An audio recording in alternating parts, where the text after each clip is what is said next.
Today's meal is coming together in under 30 minutes and all on one sheet pan. I'm showing you how to make my version of Huevos Rancheros. The beauty of this meal is it's fast, easy, and filling enough that you can serve it for breakfast, lunch, or dinner. The cleanup is super minimal, it's really affordable, and it works really well for our crowd. I'm cooking for a vegetarian and a cilantro hater today, so you won't see meat or cilantro in my Huevos Rancheros, though both of those are delicious additions. And I have a soft spot in my heart for a chorizo version. The only way this could be easier is if you bought ranchero sauce at the store, but I'm gonna show you a quick and easy and tasty ranchero sauce that you can make at home. And if we do this right, pretty easy to have a meal for 6 in like 30 minutes. So let's get started with this ranchero sauce. Tomato sauce and chipotle and adobo, and I'm using an entire can. If you don't like things as spicy, dial this back a little bit, but this is a nice base level of heat. And then I have a can of crushed tomatoes. You only need about 15 ounces, but this is a 28-ounce can, so I'm gonna use as much of it as will fit in my tiny little food processor. You can use whole tomatoes, diced tomatoes, tomato sauce, really whatever tomato product you have in your kitchen. We're gonna season with salt and pepper. A boatload of minced garlic. This is like 2 tablespoons. The zest of 2 limes. This is very limey ranchero sauce. And the juice of 2 limes. Ooh, getting full. And then some spices. I'm adding about a tablespoon of cumin and about a tablespoon of garlic powder. You can add more or less of both if you like. Now we blitz.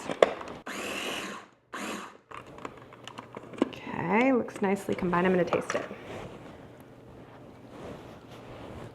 Very spicy, exactly the way I like it. If you wanna cut the spice a little bit, add less chipotle and adobo and more tomato sauce, or just blend what you've made here back into the remaining bit of your tomato product and it will really cut down on the spice. I find that with something so tangy and acidic, like a tomato sauce like this, I like to balance it with a little bit of sweet, so I tend to add a tablespoon or 2 of sweetener, either maple syrup or honey or even just some granulated white sugar. It's not gonna turn your dish sweet. It just really balances out the acidity of the lime and the tomato really nicely.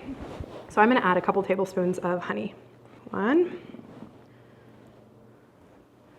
2. If this is too weird for you, omit it, but you also might wanna try it. It adds something really nice in the background. 1 final blitz.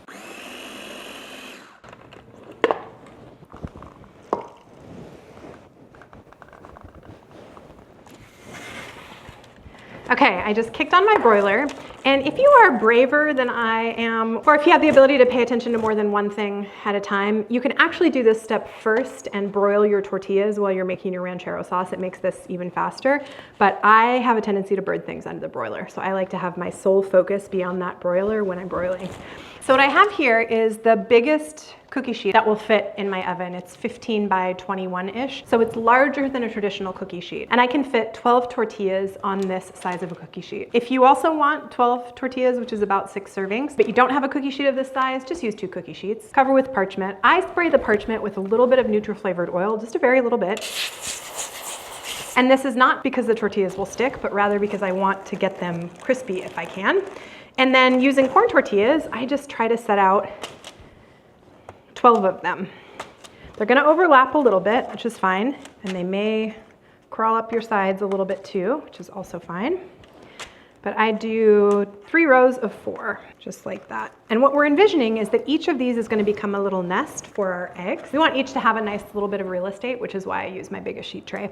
So all I do then is just cover them with a little bit more oil, and then I toss them under the broiler, and we're just gonna boil them until they start to brown and they're crispy. It probably will take like 3 to 4 minutes.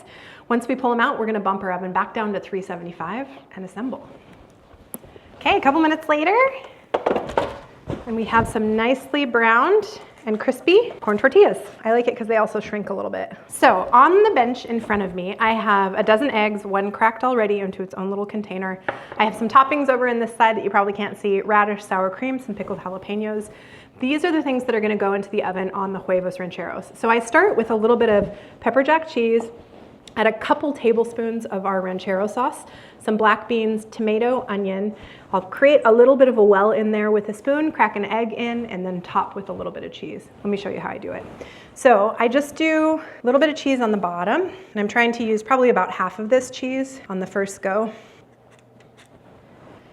Black beans.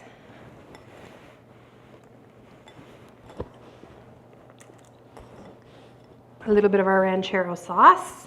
You don't want too much sauce here. I go for like a tablespoon or 2 at the most. And yes, you will have ranchero sauce left over. It's nice to top at the end. It's nice to dip in or just save it like a salsa in your fridge. Perfect, a little bit left over there. Then a little bit of onion. This is raw yellow onion. Any sort of onion product will work here.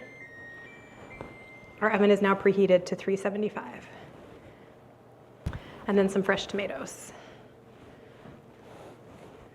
Perfect. Now using our spoon, I'm just gonna kind of create a little bit of a well in each of these. And it's totally fine if your egg runs out of the huevos. It's no big deal at all. But since we've got the ingredients to make a little well, we may as well.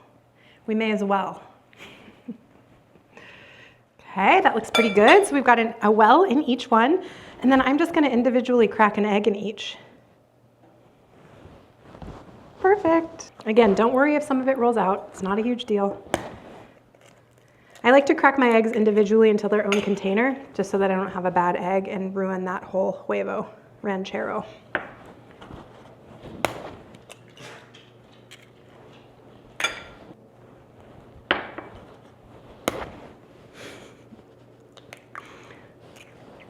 My friend, you've already had an egg today. I've already paid the egg tax today, Belly. You can only have one egg a day. That's all the girl gets. I like to put a little bit of salt and pepper on top of each egg. And finally, the remainder of our cheese. These babies are gonna go into a preheated 375-degree oven for 15 to 18 minutes. Closer to 15 will give you over easy eggs. Closer to 18 will give you over medium, over hard. So just pay attention to how the eggs are cooked, and that's when you know they're done. Into the oven they go. Looks pretty good. So this was 15 minutes. Eggs over easy, which is exactly what I like. And now for a couple more toppings. Some people like a little spice. So a couple jalapenos on a couple of these. Radishes on all of them. I would recommend you use cilantro, but someone in this brunch party doesn't like cilantro. So parsley it is. Now we gotta taste one. Let's see, I'm going for one with some jalapenos on it. Okay, now we taste. These were cooked perfectly. It was about 15.5 minutes until the eggs were done to my liking. The cheese is nice and melted. The tortilla shell stays crispy, which is absolutely perfect. So this is kind of the perfect sheet pan meal, especially for those in-between times, you know, in between breakfast and lunch or lunch and dinner. As it is, this one is just a couple bucks a serving and you can get it on the table in like 30 minutes. Super, super customizable to whatever it is that your team likes. Thank you so much for joining me today. I appreciate it when you spend your time with me. If you liked this video, please give it a like. If you want to see more and stick around, subscribe to the channel, and I look forward to seeing you here next time. Cheers.